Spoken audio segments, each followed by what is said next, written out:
The Furies are near. They cannot know I speak with you. I will draw them away. The truth waits for you in Delphi, Kratos. Seek the Oracle.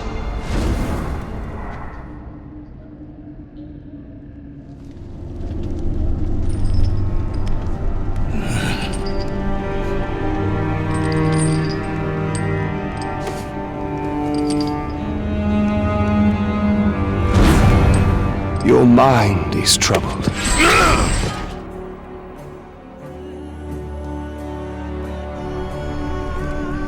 I believe these belong to you. Use these items to steal your mind, Kratos. Do not let illusion deceive you. You will need this skill for the path ahead. And what path is that? The path of freedom.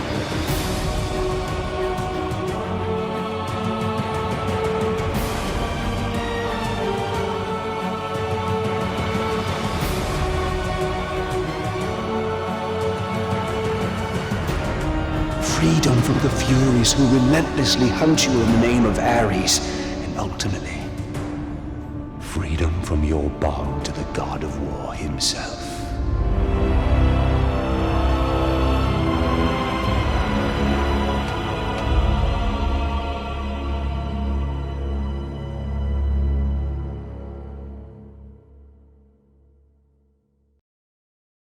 And welcome to episode 3 of Let's Play God of War Ascension. Kratos has now reached Delphi, or Delphi, however you pronounce it. And now we have to work at getting into the temple, because obviously it can't be that simple. We have to put in a lot of work to actually get inside this goddamn building here. Starting by climbing up this very big tower. Make sure you go down first so you can get yourself another white chest, by the way. I believe this one has a... Well, I don't know. We'll see. What does it have? A phoenix feather. Okay. Cool.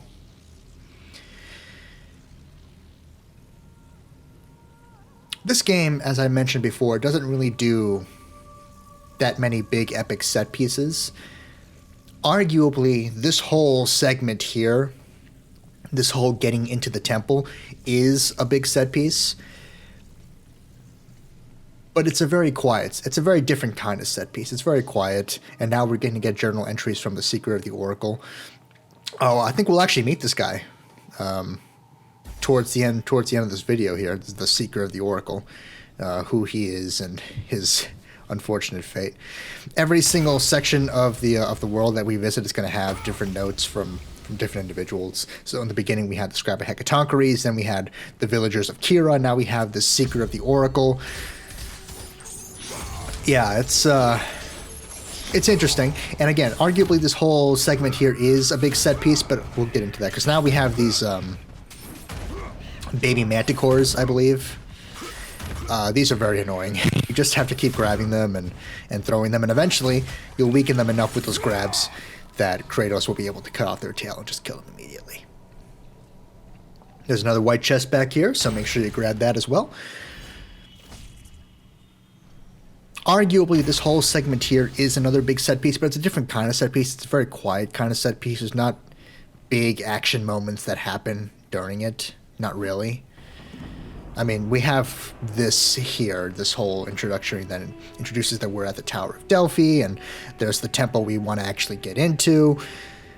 But in terms of moment-to-moment action, we don't really do that much of it during this whole segment. So while it could be argued that this is a big set-piece moment, you can also easily argue that it isn't. That's not to say exciting things don't happen, though, like the fact that you have to fight this Chimera here. This Chimera, by the way, is an ice variant of what you fought in God of War 3. We'll get into that way later down the line when we play God of War 3, but this is basically the same monster from God of War 3. It's got 3 phases. The first phase, you're mainly dealing with Snakehead that is spitting its venom out at you, although the ram head is also trying to actively ram you. Just keep attacking, keep your distance. It's not that difficult. This is a God of War 3 mini-boss that has been upgraded to the status of kinda boss, but also kinda still a mini-boss in God of War Ascension. Once you damage it enough, you'll be able to cut off the first head. There goes the snake. Now we have to deal with head number 2, which is the lion. Lion has 2 attacks, and it's going to be a biped now. It's either going to try and actively swipe at you with its claws, or it's going to try and spit ice at you. Back in God of War 3, it spit fire, but now it spits ice. If there is absolutely no hesitation in how he attacks, then it's going to swipe at you, and in that case, you want to block the first swipe and roll out of the way of the second swipe. If it actually takes too long, like if it's actually pausing for a moment before it actually begins to attack, that means it's not going to swipe at you. It's going to shoot out its ice breath at you. So you're going to want to roll out of the way 1 or 2 times to make sure you stay out of range of that. In between attacks, just keep swiping at it, and you really shouldn't have any problem. Only has 2 attacks. Not much to write home about. We're already done with the second phase. It's the third phase that you really got to worry about, because the third phase is... I just cannot get the hang of it. Like, I know there is an easy way to do this, but I hate this third phase so much, and it's because of that charge attack. First of all, if you have a world weapon with you, I'd recommend just using it now. Just get some chip damage in there. Easy chip damage. Definitely use your rage attacks, your magic attacks here, because this is the actual fight. This is the serious, difficult part of the fight right here. Just fighting the ram head by itself. The ram head only has 2 attacks. It's either going to do a long charge at you, or it's going to shoot a long breath of ice at you. It is the ram attack that is the worst one. As you can see here, from an earlier attempt, it is the worst thing. And actually, it was the ice breath that got me that time, but it doesn't change the fact that the ram head is is the most difficult part. Maybe you saw that. You see that? Look at that! I was right next to it, and the hitbox still got me. What the hell? I don't know if you noticed that the little T-pose of the Chimera. That happens sometimes in God of War Ascension. I don't... It's only Ascension that does it too, because, again, Ascension overly ambitious. The PlayStation 3 just couldn't handle some of this stuff in the way. Look at that! I rolled right into that ram and I didn't take any damage. It's so inconsistent when you have invincibility frames and when you don't. The actual way you want to deal with this, by the way, is... see? The actual way you want to deal with this is staying close to it and forcing it to keep doing its ice breath attack, that ice breath attack right there. You don't want to get farther away from it and let it do its ram attack, because the ram attack is awful, and there's no possible way of knowing if it's going to hit you or not. As you can see, as you saw, I was really worried there that it was going to hit me again, because it could have pretty easily.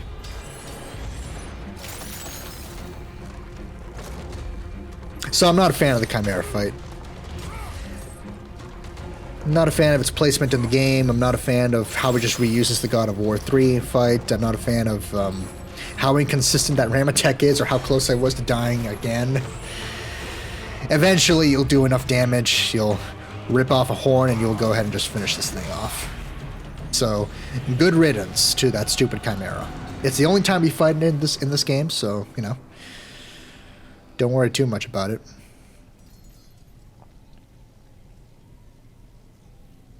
You'll notice me very purposefully taking my time for this part right here. That is for a very specific reason. That is because this specific part of the game right here, this whole little bit here where Kratos starts moving snakes around and starts the process of getting into the temple, this little beginning bit here is notorious, at least for my experience of playing this game many times, it's notorious for crashing, for soft locking, for getting to a point where you will not be able to continue on anymore, where things will just freeze and you will be stuck in an infinite loading screen and you will not be able to continue with the game. So I'm being very careful in letting the saving happen and, you know, just letting things play out as they're supposed to try and make sure that for the recording, things didn't crash. Because in my test playthrough, it did crash again when I was doing this. Not necessarily in this part, it's this part right here where we go into the snake for the first time. You notice I'm very deliberately just slowly walking towards the snake because I really, really don't want this soft lock to happen. So I walk to the snake, I give it a moment, I let the PlayStation 3 do its thing where it saves, then I jump in, and hopefully I should be okay. But even then, I'm still going to be careful because it's not even that part that crashes and soft locks and freezes. It's this part right here, this part coming up right now. So very slowly, I'm making sure that there's plenty of time for the disc to, properly understand what's going on and not just freeze on me. I'm letting the saving happen, very slowly getting my healing, a little bit more of safety, of waiting for safety, and now I can start moving. This is the part right here where the game freezes and soft locks many times. If you just rush through that whole bit and you're not careful, it could very easily freeze and soft locked right here. It didn't this time, but it did during my test playthrough, and it did in previous playthroughs of Ascension, so I wanted to make sure it didn't happen this time, so that's why I went really slowly for that whole bit. Unarmored enemies with shields, you can grab them, and Kratos will be able to grab their shield. That is the last world weapon that we have not discussed. It is the only world weapon of the 5 that I actually keep and use pretty consistently. Shields are very useful. Kratos gets invincibility frames when he charges with them. Not for every attack, but for a lot of things, he does get invincibility frames. So you definitely want to keep your shield for as long as possible, just in case. I don't know why I'm wasting my time attacking it when these enemies are unarmored, so I can just grab them and toss them out. Remember, anytime you encounter an unarmored enemy, just grab them and throw them out of the game world. You don't want to deal with them. There's no point. Make a point of smashing these eggs, especially in Titan mode. You'll get plenty of red orbs, and sometimes you'll have baby manticores you'll need to deal with. The baby manticores are annoying because it takes a while to kill them, unless you throw them out the game world. Even though they can fly, they just fall to their deaths and disappear and die forever. Even though baby manticores are time-consuming to actually kill, you do want to take the time to kill them because they give you plenty of red orbs. No reason not to. And if you have an opportunity to kick them out of the game world like I am, then do that because, again, even though they have wings, they just die. And I would go ahead and just let that happen. Plus, in this particular case, you have to kill all the baby manticores, or else you were not going to be able to continue on with exploring the Python.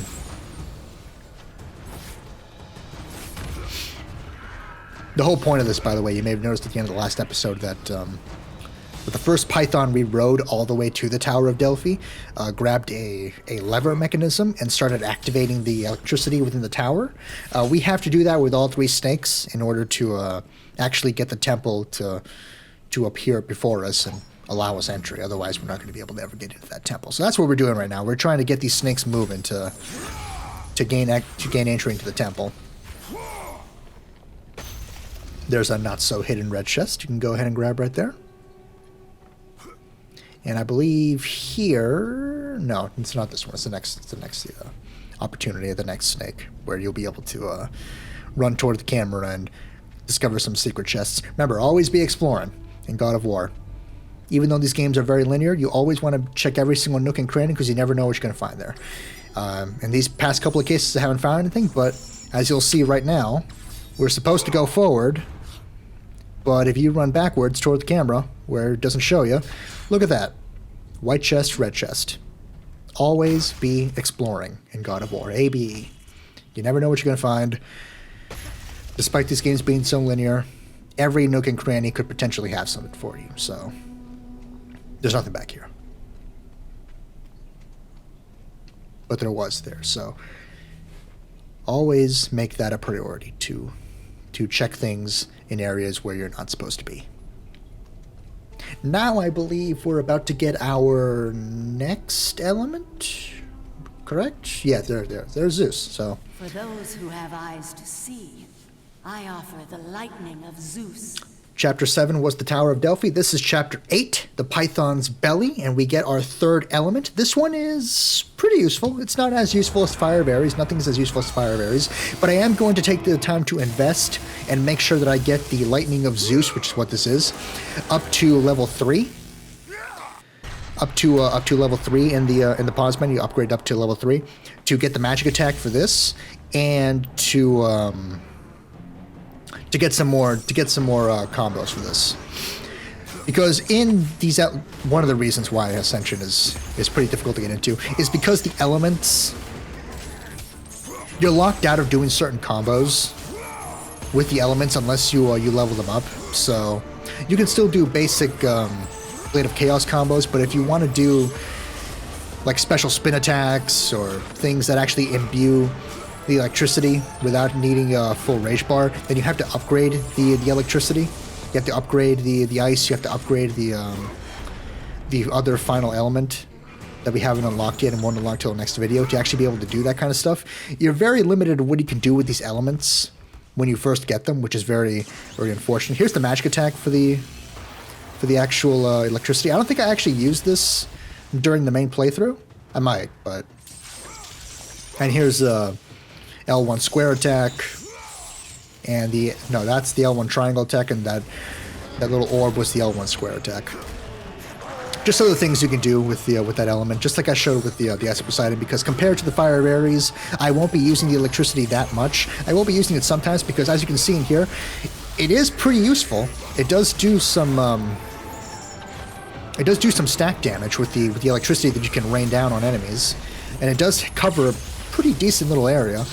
But compared to the fire, the electricity and even the next thing, which is my favorite of the elements, they're just not as useful, as practical as just using the fire basically all the time. Again, though, I will be switching between the fire, the electricity, and the final element a decent amount, but not that much. Like most of the game is going to be fire all the time. Sometimes I'll use electricity. There's certain enemies that are very weak to electricity that you definitely want to take advantage of.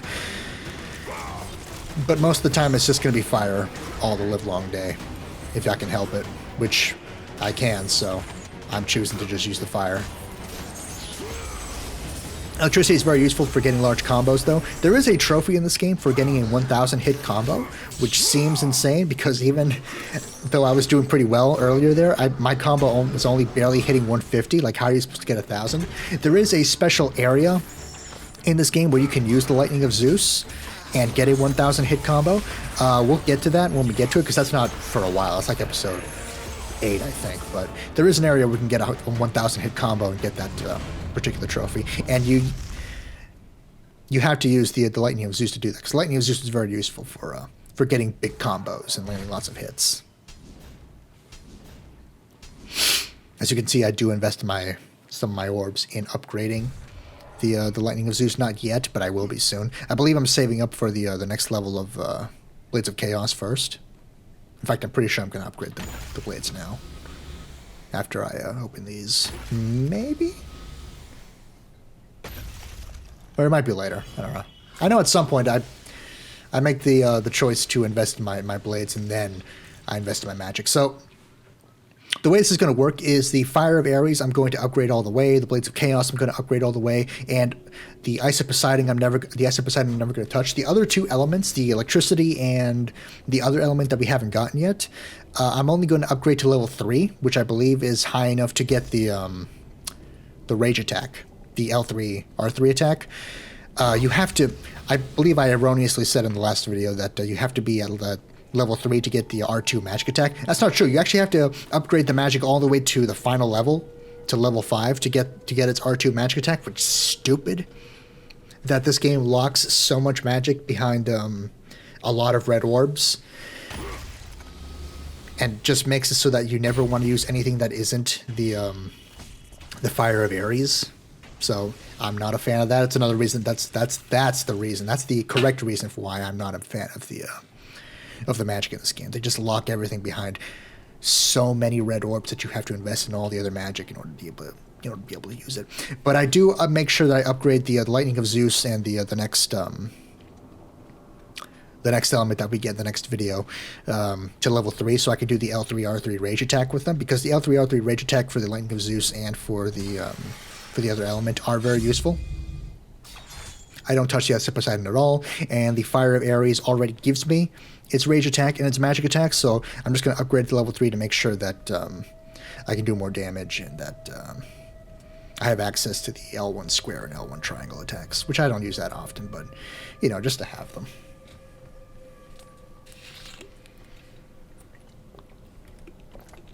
So in conclusion, and to reiterate, not a fan of the magic system in this game. It's one of the reasons why God of War Ascension is not as good as the other God of Wars. Its magic system is kind of limited and locked behind investing a lot of red orbs. Which is a shame, because its rage system works pretty well, but you can't even fully take advantage of the rage system until you invest more red orbs in all the other magical elements. Which, why would you if the Fire of Ares is already so powerful, meaning that you're going to spend most of your time playing with just the Fire of Ares and not try to experiment with anything else. Which I guess is kind of the ultimate failing of Ascension, is that it doesn't encourage that much experimentation with your powers or abilities that you gain throughout the game. Not that there are that many powers or abilities that you get throughout the game in general.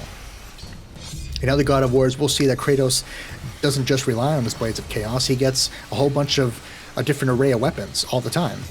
But in Ascension, it's just the Blades of Chaos, and then the elements that are associated with that blade. And that's kind of a shame. It's one of the reasons why Ascension is, you know, not as good as the other God of Wars. But again, still great. And if this is the weakest that God of War ever got, which it is, that's pretty goddamn incredible. That's a pretty monumental achievement that this is the weakest game in the series. And that the rest of the series is so phenomenal that it only gets better from here. And honestly, do kind of have to thank the fact that God of War Ascension was received so, not negatively, but kind of lukewarmly, to the point that it encouraged the soft reboot that God of War got, giving us a fresh and interesting new take that is going to be very exciting in the years to come. I'm very excited for God of War 5. Because this is being recorded and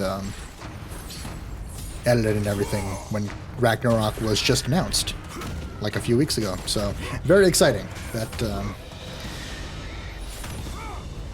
God of War still has a bright future ahead of it, despite being a series that started way back in 2005. It's still going strong. And Ascension, an otherwise great game, is the weak point of the entire franchise. And an otherwise great game being the weak point of an entire franchise is really good for a franchise.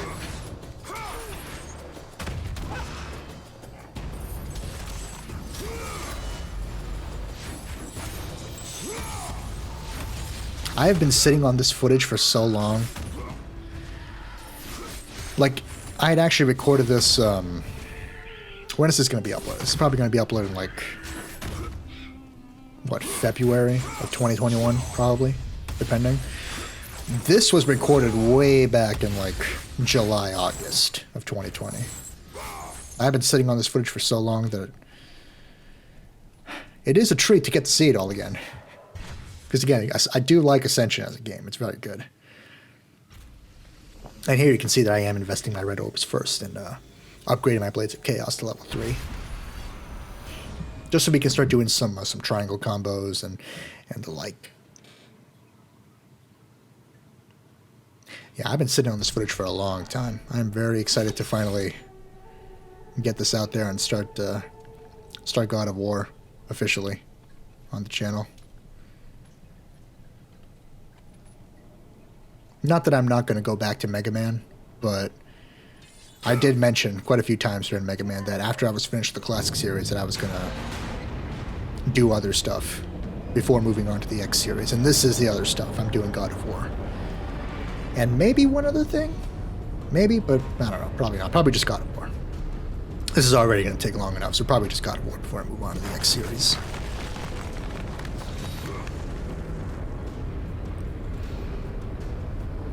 Python is well on its way now to activating the second lever to get that temple just a little bit closer to us. Here is a Manticore. This is going to be the other thing that we face. This is the other big set-piece monster for this whole portion of the game. Again, I think the game assumes that the Chimera and the Manticore are more epic. That the Chimera, the Manticore, and moving the snakes around is bigger and more epic than it really is. Like, it feels epic, but it's a different kind of epic from the big set pieces that you do in other God of War titles.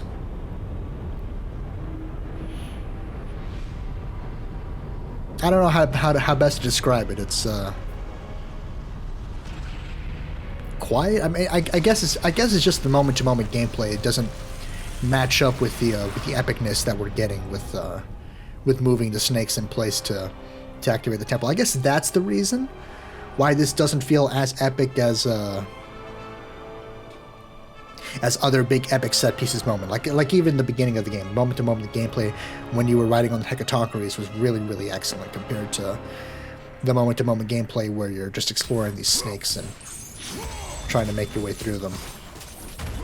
Again, not that it isn't fun or it isn't good, because this is all good. And as I'll reiterate again, this is the weak point of the God of War franchise.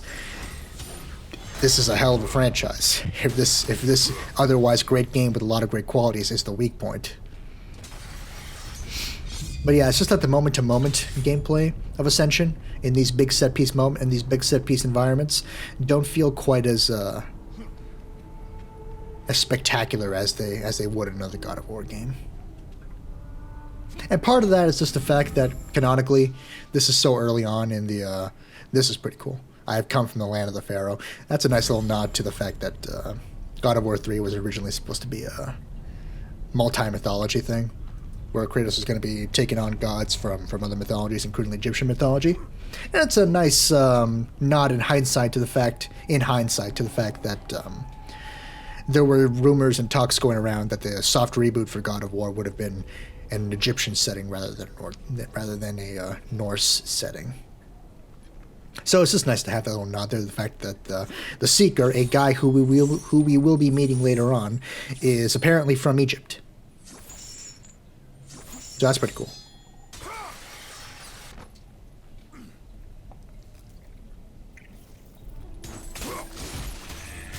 Part of that might just be the music too. But again, that all comes down from the fact that Ascension is supposed to be canonically the earliest point in the God of War timeline. I won't get into how it's the earliest point in the God of War timeline just yet. Mostly for minor spoiler reasons. Just, to keep it kind of interesting for the people that have never played a God of War game before. Or have ever seen a God of War game before. But, yeah, this is the earliest point of the timeline.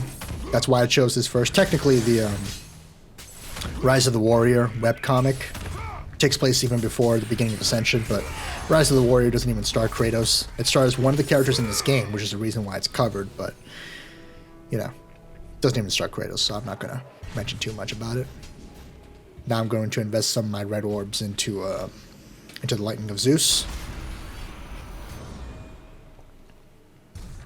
Again, I'm trying to make sure that I get the rage attack for the Lightning of Zeus and for the next element that I get in the next video, because the rage attacks are very useful. I'm not going to invest all the red orbs necessary to get the magic attacks, because, I mean, compared to the Fire of Ares, they're just useless, and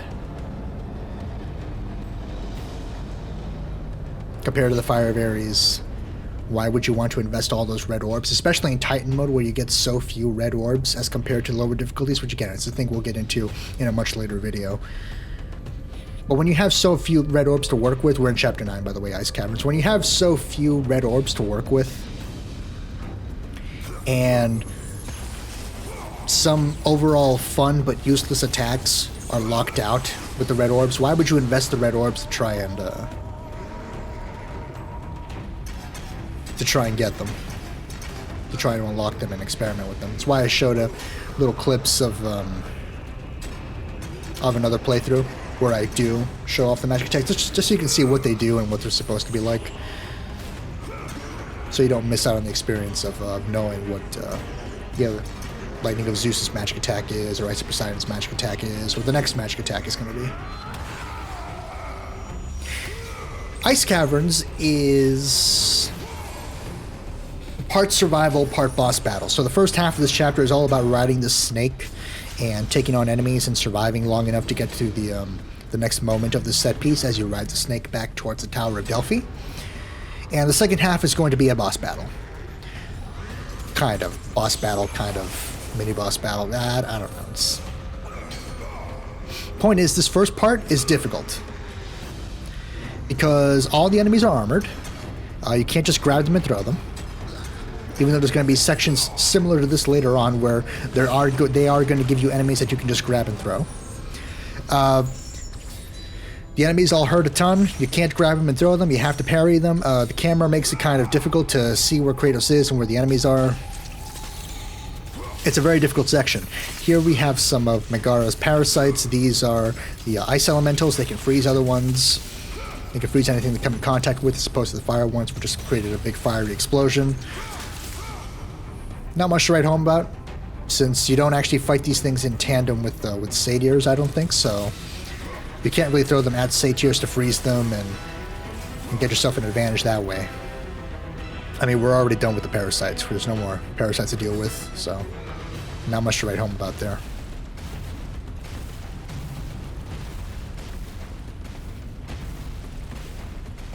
Now we jump back onto the snake again, because the whole point of this is Kratos is riding the snake back to the Tower of Delphi so that he can actually get into the temple.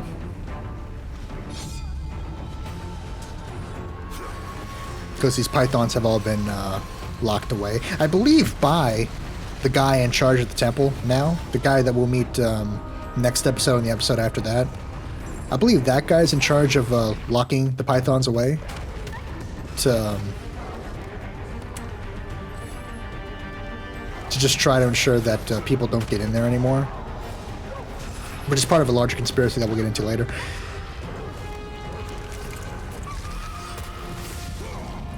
Man, I don't know if it's my Adobe Premiere or if it's going to be like in the video itself, but some parts of this game just chug along. Like, this was a bigger problem when I was doing the recording for episode 1. Like, some of these parts of this game were just chugging along and not running properly. I'm pretty sure it's just the Adobe Premiere, though, and not the actual the videos themselves. Although some parts of Ascension are pretty laggy and chug along. That's another thing people have against Ascension as compared to other God of War games. Sometimes it does drop in frames. Sometimes it does drop in performance.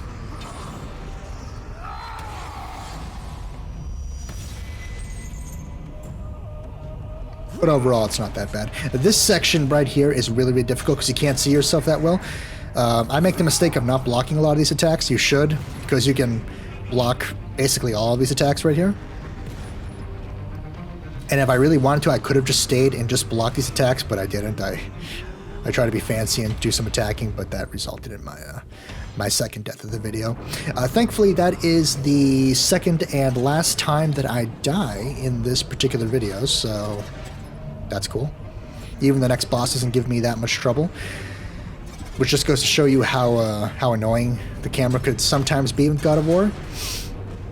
At the cost of tone and aesthetic, sometimes in regards to gameplay, it's a little difficult to do your thing with the camera, sometimes. It's very annoying because I was very close to making it. The end of this whole section and the last of the enemies are these. You don't fight any more enemies after this. Like, we're now officially done with the segment once we are able to use our blades to hook on there, which we do. So it is annoying I had to die there, but, you know, I did, so whatever. I think I had a pretty good playthrough overall. Like, not to spoil too much, but I'd die less than 35 times throughout the entire game in Titan mode, so I think that's pretty good overall. That's weird sometimes how some of the sound effects and stuff just lag behind where they're supposed to be. Like, I fix a few of them in the editing, but some of them, like that Kratos jumping onto the python, but he has that delayed yell. It's strange how some of the sound design of this game works. Not that it isn't good. I think Tyler Bates did a fantastic job composing the soundtrack for this. I believe it's Tyler Bates' first God of War game, Ascension. He did a phenomenal job with the soundtrack.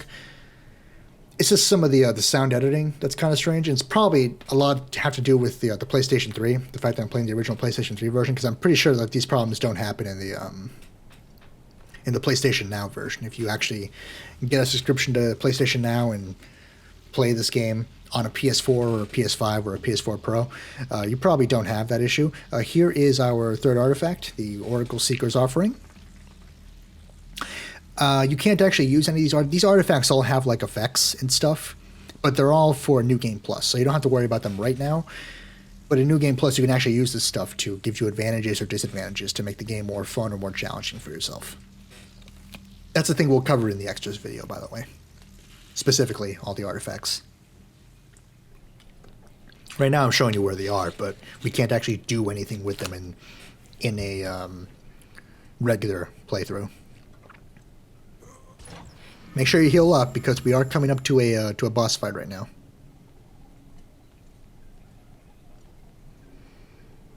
Some chests respawn, some of them stay broken. You never know with God of War, so always make sure you double check. Here's a cutscene.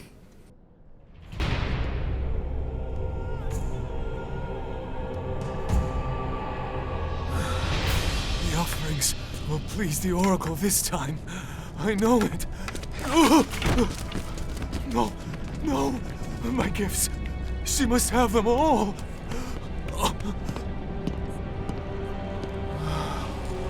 It will have to be enough.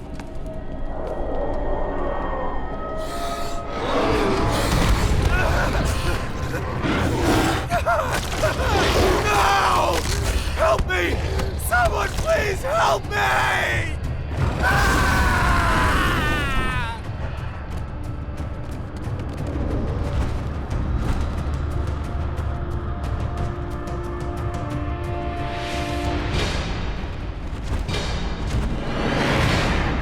Well, that's the end of the Oracle Seeker. That's a shame. Now we have our second boss fight / mini boss fight. This is the Manticore that's been hounding us since the beginning of this. Now we get to actually fight it. It's 2 phases. The first phase, it is going to fly around in the air, shoot fire at you. Occasionally it jumps down to attack you. You can only attack it when it jumps down. At least I'd recommend you only attack it when it jumps down. You could technically do a double jump and reach it with the Blades of Chaos when it's flying in the air. I wouldn't recommend that, because it is just going to shoot fire at you and do big damage to you. I'd wait for it to land down on the ground as it is now and just lay down some damage. The Manticore will do a couple of things when it's actually on the ground. It'll either flap its wings, and do some damage to you that way, so you can block that. After that, if the Manticore decides to jump backwards, that means it's going to shoot back up into the air again. The other thing it can do is attack you with its tail, as it's doing so right now. Kratos can parry that, and I would recommend parrying that to do some additional damage, and try to end this first phase as quickly as possible. If it does the scorpion tail attack, it's not about to jump back up into the air. It's only when it does its wing flapping attack that there is a chance that the Manticore might take back to the skies to attack you with fire like that. For now, they'll just keep parrying the scorpion tail attack, keep confusing it. Flapped its wings, and it jumped back, meaning that it's going to take to the skies again, as you can see. It's going to start shooting fire. Just be evasive during this part. Don't bother trying to get any damage in. Just try to damage it when it actually gets on the ground. Try to get your rage meter filled up as quickly as possible so you can do some extra damage, some explosive fire damage, or maybe some electricity damage. I don't think this Manticore has a elemental weakness. It might, but I don't know. The fire works just fine, so I'd recommend just using the fire, because again, there's no reason to use anything else in this game if you don't want to. Eventually, the Manticore will be weak enough that Kratos will engage in a Manticore minigame. Just attack it, dodge it, as you would with Megara back in the first episode. Eventually, you move on to phase 2.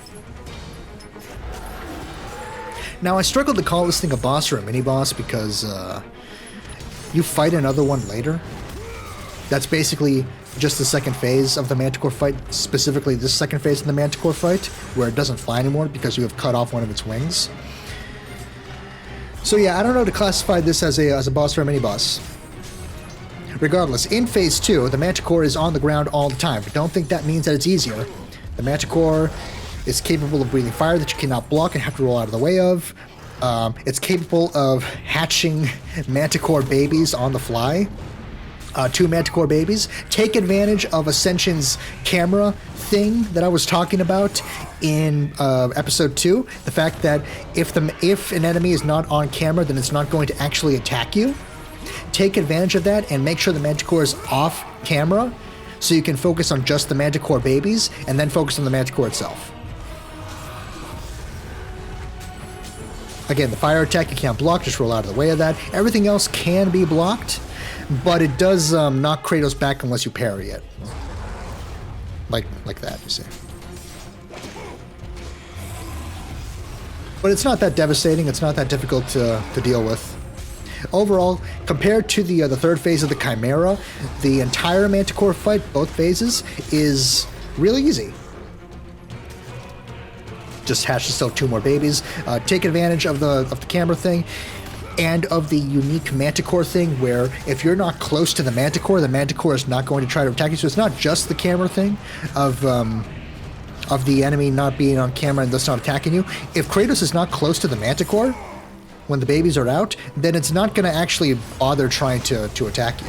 And I'd take advantage of that, because if you're standing too close to the big Manticore, then you're going to have to deal with the babies and the big Manticore at the same time. Eventually, you do enough damage, and you get into the final QTE, quick time event, and you'll be done. Just stab, stab, stab, and just like with Megara, when the Manticore is about to attack, just dodge out the way, just keep stabbing, and eventually, this will be over.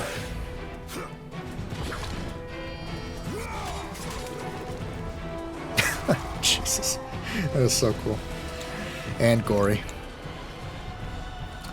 Yeah, very, very different from previous playthroughs of Mega Man games. Okay, and that's it. We're basically all done now. We got ourselves another cutscene right now. Next time, ladies and gentlemen, we're going to go into the Temple of Delphi. We're going to go in, we're going to explore, we're going to hopefully find this oracle. Yeah. That's all for next time, though.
Next time, ladies and gentlemen, we're going into the Temple of Delphi and exploring and hopefully finding the Oracle. I'll see you all next time. Bye-bye.